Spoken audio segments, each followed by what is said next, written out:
everybody wants to have good rankings for their website on Google. For that, the website needs to be properly optimized.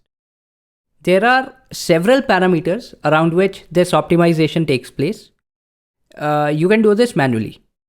But it is always helpful to have something act as a guideline so as to make the task of optimization easier.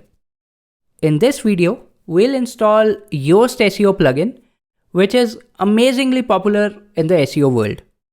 This plugin handles the technical optimization of your site and assists with optimizing your content. We'll just install it for now and configure it later when we work on our website. There is a premium version available for this plugin, but you don't need it, to be honest.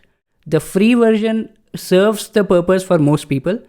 In case you find that the free version is not enough, you can go for the premium version after checking out what it offers. We'll use the free version of Yoast SEO in this course.